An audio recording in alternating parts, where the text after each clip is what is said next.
Shalom, selamat pagi jemaat yang dikasihi Tuhan. Senang rasanya kita dapat berjumpa kembali dalam renungan harian gereja kita HKBP Resort Surabaya.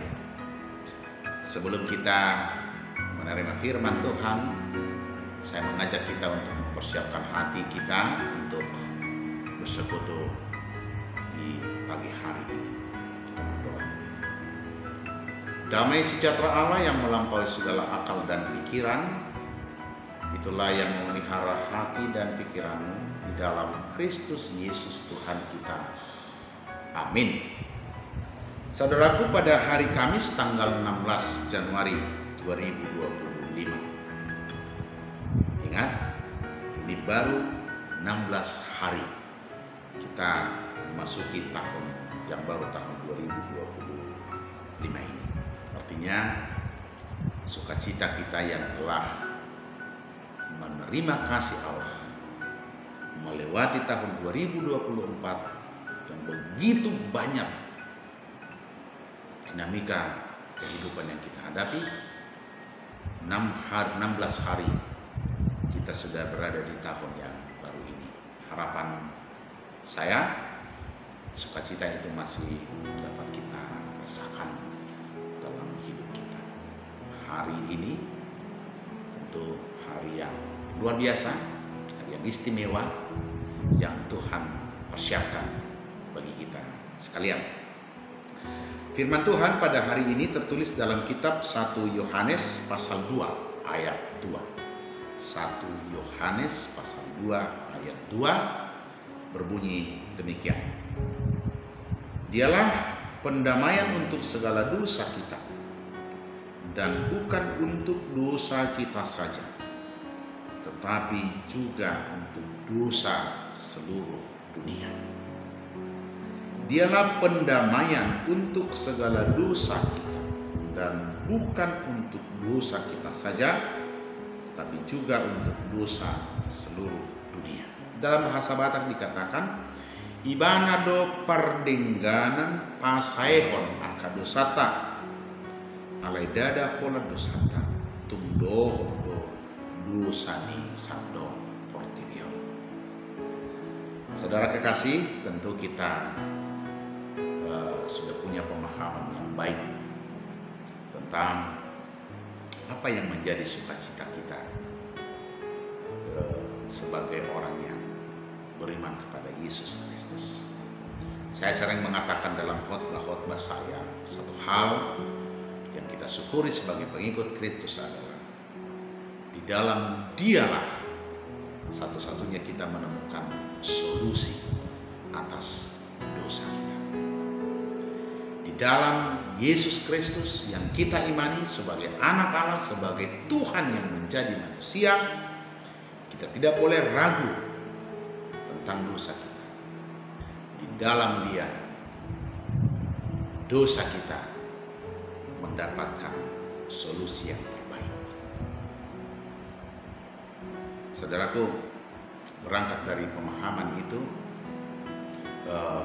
maka kita menyebut Dia juga sebagai juru selamat, bukan guru selamat.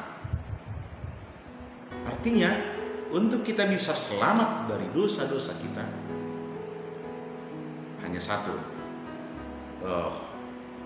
yang dapat membuat kita selesai dengan dosa itu.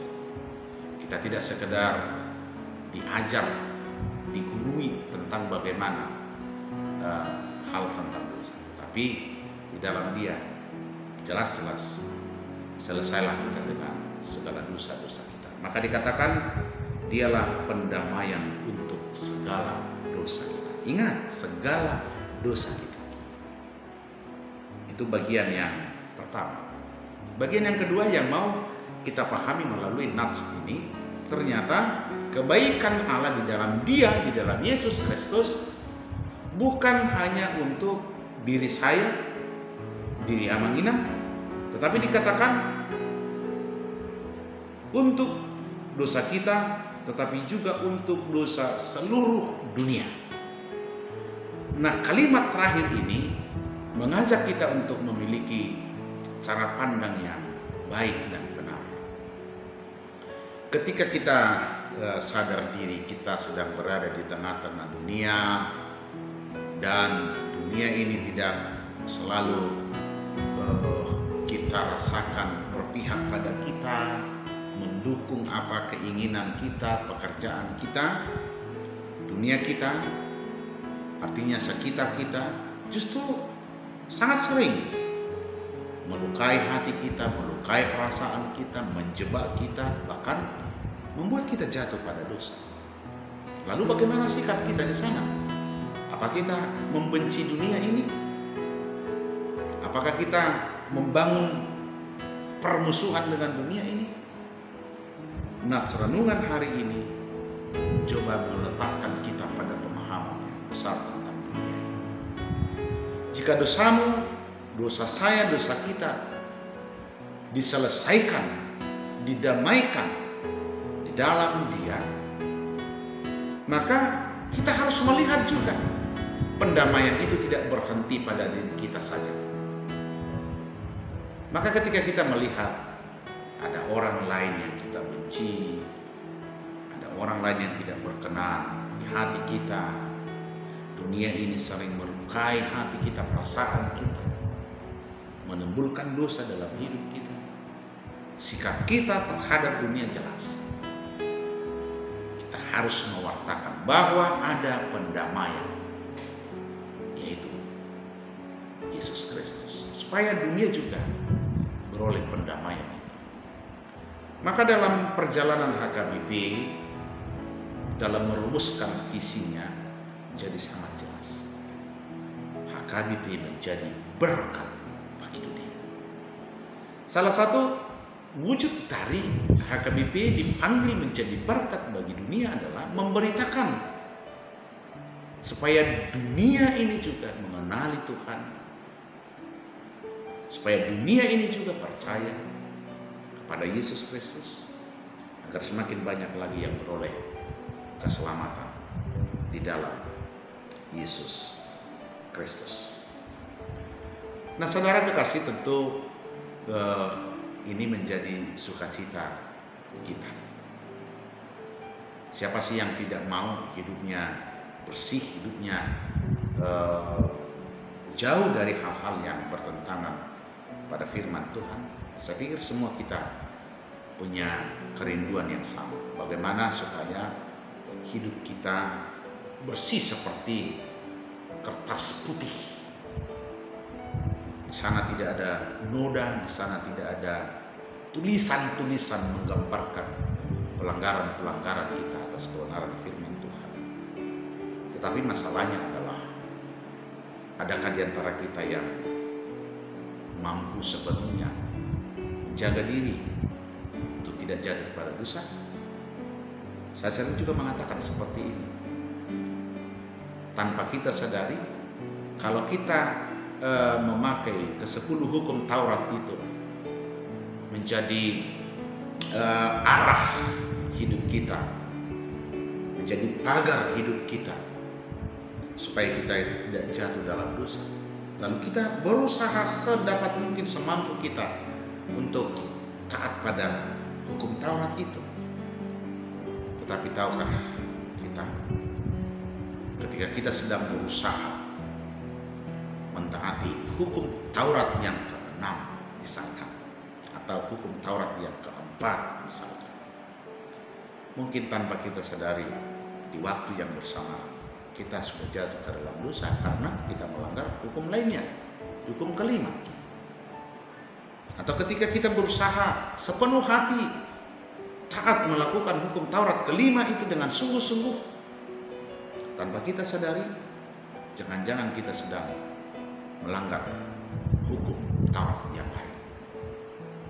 Maka sangat jelas dalam firman Tuhan dikatakan, saluhum donasi dan berdosa. Semuanya kita berdosa. Baru saja kita teringat dengan nyanyian Mkwende di tahun yang baru. Salah satu syair di Mkwende kita mengatakan, nampat, nang tangan, nang pamangan, luhut, masalah. Amin. Ketika Ketika kita berusaha memelihara tangan kita untuk tidak melakukan yang bertentangan dengan firman Tuhan, tanpa kita sadari mungkin kaki kita, mata kita sedang melanggar ketentuan-ketentuan yang lain. Maka sungguh benar bahwa tidak ada di antara kita yang tidak berdosa. Semua kita, sadar atau tidak, suatu saat jatuh ke dalam dosa. Tetapi firman ini mengingatkan kita, ternyata sebelum kita berbuat dosa pun Allah telah berkarya menciptakan pendamaian. Dia menghapus dosa-dosa. Maka menarik kalau kita baca ayat yang pertama pada kitab 1 Yohanes pasal 2 ini dikatakan, anak-anakku, hal-hal ini kutuliskan kepada kamu supaya kamu jangan berbuat dosa. Namun jika seseorang berbuat dosa, kita mempunyai seorang pengantara kepada Bapa, yaitu Yesus Kristus yang adil.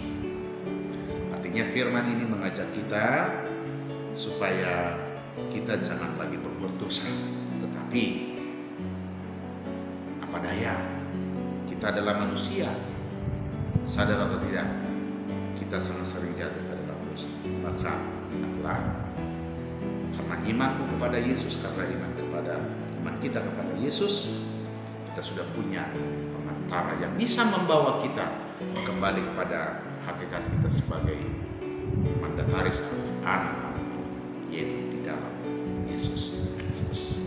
Tidak ada alternatif untuk keampunan dosa, hanya satu, yaitu Yesus Kristus. Selamat mensyukuri berkat Allah, selamat menjalani hari-hari hidup kita dalam proses pendamaian yang diciptakan oleh Tuhan. Selalulah berusaha memelihara hidup supaya kita tidak jatuh ke dalam dosa. Tetapi andaikan kita sudah jatuh ke dalam dosa itu, jangan putus asa, jangan putus harapan. Ada Tuhan Yesus yang telah bersedia menjadi keampunan dosa kita. Amin. Kita berdoa. Terima kasih Tuhan untuk firman-Mu hari ini.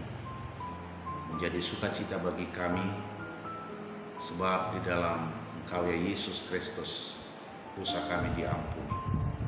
Di dalam Engkau ya Yesus Kristus, kami beroleh hidup baru sebagai anak-anak Allah. Tolonglah kami agar hari ini kami lalui dengan penuh sukacita. Hari ini Tuhan sedang merancang dan memakai kami, anak-anak-Mu yang jauh dari sempurna ini, sebagai alat Tuhan untuk memberitakan pendamaian itu, agar semakin banyak lagi orang yang beroleh pengampunan di dalam Engkau. Hamba-Mu berdoa, berkati seluruh jemaat-Mu dalam melakukan pekerjaan hari ini. Hamba-Mu berdoa, pulihkan mereka yang sakit. Hamba-Mu berdoa, kuatkan mereka yang sedang lemah. Hamba-Mu berdoa, hiburkan mereka yang sedang berduka cita. Terima kasih untuk segala kebaikan-Mu, dalam nama Yesus Kristus, Tuhan dan Juru Selamat kami yang hidup. Tuhan memberkati engkau dan melindungi engkau. Tuhan menyinari engkau dengan wajah-Nya dan memberi engkau kasih karunia. Tuhan menghadapkan wajah-Nya kepadamu dan memberi engkau damai sejahtera. Amin.